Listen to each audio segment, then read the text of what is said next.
Hello बच्चों, आज हमारा रसायन विज्ञान का अगला टॉपिक है जिसमें समीकरण जो संतुलित नहीं है उनको हम संतुलित करना आपको सिखाएंगे। और पिछले वीडियो में आपको बताया था कि जब भी किसी समीकरण को संतुलित करना हो तो आप एक तरफ अभिकारक एक तरफ उत्पाद ऐसा कुछ लिख लें और उसके अनुसार काम करें। तो जैसे देखिए ऊपर का समीकरण है, कार्बन मोनोऑक्साइड है और वो रिएक्शन कर रहा है हाइड्रोजन से, ठीक है। उससे रिएक्शन कर रहा है हाइड्रोजन से जो एक द्रव अवस्था में है, कार्बन मोनोऑक्साइड गैस अवस्था में है। 300 वायुमंडलीय दाब, एटीएम का मतलब होता है, हमने यहाँ पे लिख दिया है, आप इसे नोट कर लें सब लोग, ठीक है। इसे अच्छी तरह से नोट कर लेंगे। तो एक वायुमंडलीय दाब को ही हम लोग एक एटमॉस्फेरिक प्रेशर होते हैं, उसे 60 का 2 एटीएम कहते हैं और उसकी वैल्यू होती है, उसका मान होता है 760 mmHg।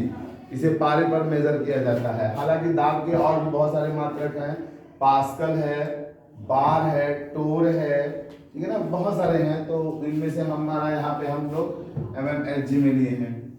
तो जब हम जिंक ऑक्साइड क्रोमियम ऑक्साइड के प्रेजेंस में 300 एटीएम पर 300 डिग्री सेल्सियस ताप इसको देते हैं तो यह किस में बदल जाता है, मेथनॉल में बदल जाता है। जब तक ताप नहीं देंगे यह इसमें नहीं बदलेगा, अर्थात यह क्रिया ऊष्माशोषी अभिक्रिया है। जो अभिक्रिया में उसको कराने के लिए हमें ऊष्मा देनी पड़ती है उसे हम लोग ऊष्माशोषी अभिक्रिया कहते हैं, एंडोथर्मिक रिएक्शन कहते हैं। और जिस अभिक्रिया के फलस्वरूप ऊष्मा उत्पन्न होती है, बाहर निकलती है, उसे हम लोग ऊष्माक्षेपी अभिक्रिया कहते हैं, जिसे अंग्रेजी में एक्सोथर्मिक रिएक्शन कहते हैं। अभी फिर देखिएगा, ये समीकरण संतुलित नहीं है, ये समीकरण संतुलित नहीं है। समीकरण को संतुलित करने के लिए हमने आपको बताया था अभिकारक पक्ष लिखिए एक तरफ और एक तरफ उत्पाद पक्ष लिखिए। और देखिए यहाँ पर कार्बन की संख्या अभिकारक में कितनी है, 1। कार्बन संख्या कितनी है, 1। उत्पाद में भी कितनी है, 1। ऑक्सीजन यहाँ कितना है, ऑक्सीजन यहाँ है 1। यहाँ भी ऑक्सीजन कितना है, 1। यहाँ हाइड्रोजन कितना है, 2। और वहाँ हाइड्रोजन कितना है, 4। तो देखिए सब तो संतुलित है लेकिन हाइड्रोजन संतुलित नहीं है।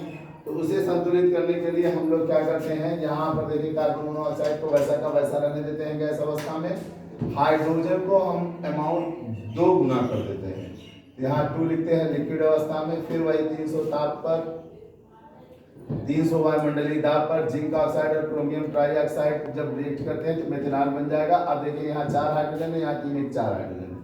तो दोबारा जब हम यहाँ पे 2 के बजाय 2 गुणते 2 कर दिए तो ये कितना हो गया, 4 हो गया। और अब इस तरह से हमारा समीकरण क्या हो गया, संतुलित हो गया। और इस तरह से सब बच्चे आपस में अपनी कॉपी में चेक कर लिया करें। पिछले वीडियो में मैंने कहीं बनाया है और सिखाया है ये बात, बस एकदम सेम प्रोसेस से चलना है और आपका सब कुछ सही मिल जाएगा।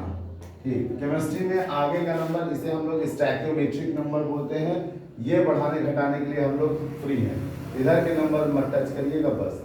इसी तरह से देखिए आपका आता है कार्बन डाइऑक्साइड पर पानी की क्रिया कराइए सूर्य के प्रकाश की उपस्थिति में, और सूर्य के प्रकाश की उपस्थिति में क्रिया होगी, लेकिन इसमें क्रिया कराने वाला कोई होना चाहिए।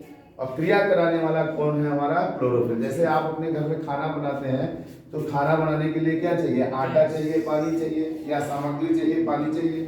सामग्री क्या होगा आपका, आलू, तेल, आलू सब्जी, आटा प्लस तेल मसाला, ये सब चाहिए। वैसे ही इस पौधे को अपना खाना बनाने के लिए कार्बन डाइऑक्साइड चाहिए, और पानी तो मस्ट है, बिना पानी तो कुछ होगा ही नहीं। तो इसको भी पानी चाहिए, इसकी जड़ें पानी दे देती हैं, पत्तियां किसको ले लेती हैं, कार्बन डाइऑक्साइड को। अब हमारे यहाँ खाना पकाने के लिए आग की जरूरत पड़ती है, टेम्परेचर की जरूरत पड़ती है, इनमें भी टेम्परेचर की जरूरत पड़ती है। तो टेम्परेचर कहाँ से मिलता है, सूर्य के प्रकाश से। उसके बाद हमारे यहाँ घर में खाना बनाने के लिए मम्मी होती हैं या बहन लोग होती हैं, कोई बनाएगा खाना। इनके यहाँ भी खाना बनाने वाला कौन होता है, पत्ती में उपस्थित क्लोरोफिल। पत्तियों में ही खाना बनता है। इस तरह से ग्लूकोज बन जाता है। इस तरह से यह कार्बोहाइड्रेट है, क्या है भैया, कार्बोहाइड्रेट। ग्लूकोज बना, साथ में ऑक्सीजन बन जाता है। जरा ध्यान से देखिए, ये समीकरण क्या संतुलित है, नहीं है। यहाँ कार्बन 1 है, यहाँ 6 है, यहाँ हाइड्रोजन 2 है, यहाँ हाइड्रोजन 12 है, यहाँ ऑक्सीजन 2 1 3 है, यहाँ ऑक्सीजन 6 और 12 6 18 है। तो इस समीकरण को संतुलित करने के लिए हम लोग क्या करते हैं, बस आगे 6 कर देते हैं। कैसे 6 कर देंगे, कार्बन 6 था, हमने 2 कर दिया तो 12 हो गया। यहाँ हाइड्रोजन 2 था, 6 कर दिए तो 12 हो गया। अब जरा देखिएगा, सारे समीकरण में सब लोग संतुलित हो गए ना। और इस पूरी अभिक्रिया को हम लोग क्या नाम देते हैं? प्रकाश संश्लेषण। पौधे इसी विधि द्वारा अपना भोजन बनाते हैं और इसलिए हमें आप लोगों को आगे पढ़ाना भी है। अंग्रेजी में इसे कहते हैं फोटोसिंथेसिस, और फोटोसिंथेसिस से ऊर्जा भी मुक्त होती है। इसी तरह से एल्यूमिनियम हाइड्रोक्साइड को लेकर के एल्यूमिना बनाया और हमने पानी, लेकिन यह समीकरण संतुलित नहीं है। तो इस समीकरण को संतुलित करने के लिए एल्यूमिनियम हाइड्रोक्साइड के आगे 2 लगा देते हैं और पूरा समीकरण प्यार से क्या हो जाता है? संतुलित हो जाता है। बस आगे 2 लगाने की जरूरत है। इसी तरह से अगला एग्जांपल है हमारा कैल्शियम हाइड्रोक्साइड, जिसे हम बुझा चूना कहते हैं। उस पर नाइट्रिक अम्ल की रिएक्शन कराते हैं तो हमको क्या मिलता है? कैल्शियम नाइट्रेट मिलता है और पानी मिलता है। तो इस समीकरण को संतुलित करने के लिए नाइट्रिक अम्ल के आगे 2 लगाते हैं और पूरा समीकरण फिर से क्या हो जाता है? संतुलित हो जाता है। तो बस उसी तरह से अभिकारक उत्पाद बना करके अपने किसी भी समीकरण को चेक कर सकते हैं और उसमें परमाणुओं की संख्या को किस तरह से घटाया बढ़ाया जा सकता है, कर सकते हैं। ठीक, सबके समझ में आ रहा है? चलिए अब जरा ध्यान से देखिए। ठीक, अब आता है रासायनिक अभिक्रियाओं के प्रकार। रासायनिक अभिक्रियाओं के प्रकार। रासायनिक अभिक्रियाएं कितने प्रकार की होती हैं? ठीक, तो रासायनिक अभिक्रियाएं विभिन्न प्रकार की होती हैं। जैसे पहला है संयोजन अभिक्रिया, दूसरा है वियोजन अभिक्रिया, तीसरा है विस्थापन अभिक्रिया, चौथा द्विविस्थापन, पांचवा उपचयन तथा अपचयन अभिक्रियाएं। इन्हें अंग्रेजी में क्या कहते हैं? कॉम्बिनेशन रिएक्शन, संयोजन। कॉम्बिनेशन रिएक्शन संयोजन को कहते हैं, वियोजन को डिकम्पोजिशन कहते हैं, विस्थापन को डिस्प्लेसमेंट रिएक्शन कहते हैं, डबल विस्थापन को हम लोग द्विविस्थापन को हम लोग डबल डिस्प्लेसमेंट कहते हैं, अपचयन तथा उपचयन को ऑक्सीडेशन रिडक्शन रिएक्शन कहते हैं। पहला हम स्टार्ट कर रहे हैं संयोजन रिएक्शन। संयोजन का मतलब होता है संयोग करना, जुड़ना, जुड़ करके एक नए यौगिक का निर्माण करना ही क्या कहलाता है? संयोजन कहता है। ठीक है, तो अब आइए देखिए, कह रहा है वह रासायनिक प्रक्रिया जिसमें 2 या 2 से अधिक पदार्थ संयोग करके एकल उत्पाद का निर्माण करते हैं, उस अभिक्रिया को हम संयोजन अभिक्रिया कहते हैं। जैसा एग्जाम्पल हमने लिया, अमोनिया के साथ हाइड्रोक्लोरिक एसिड का रिएक्शन कराया तो अमोनियम क्लोराइड बन गया। क्या बन गया? अमोनियम, जिसे नौसादर भी बोलते हैं। अब यहाँ एक यौगिक बना है, दोनों के मिलने से यह अभिक्रिया क्या कहलाएगी? संयोजन। कार्बन मोनोऑक्साइड का क्लोरीन से रिएक्शन किया तो कार्बोनिल क्लोराइड बना, जिसे फास्फिक गैस कहते हैं। बहुत विषैली गैस होती है, जरा भी सूंघोगे मर जाओगे। तो ये कार्बोनिल क्लोराइड बन गया।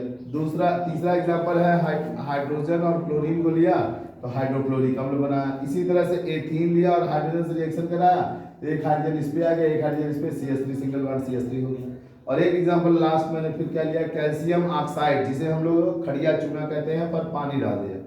खड़िया चूना में पानी जब आप डालेंगे या पानी में भिगोएंगे तो वह किसमें बदल जाएगा? बुझा चूना में, जिसका नाम है कैल्शियम हाइड्रा ऑक्साइड। और इसमें हाइड्रोजन ऑक्सीजन सब मिला लीजिए, सब बने हैं। तो बच्चों आज हमारा पहला संयोजन अभिक्रिया समाप्त होता है। अब हम अगले वीडियो में आपको वियोजन अभिक्रिया देंगे और विस्थापन देंगे, द्विविस्थापन देंगे। तब तक खाते पीते रहिए, मस्त रहिए, वीडियो थोड़ा देख लिया करिए, 2-4 व्यूअर से काम नहीं चलने वाला है। ठीक है, और पढ़ाई तो जरा भी मत किया करिए। ठीक, और मेरे बच्चों की तरह सिस्टम बना बना के टहला किया। धन्यवाद।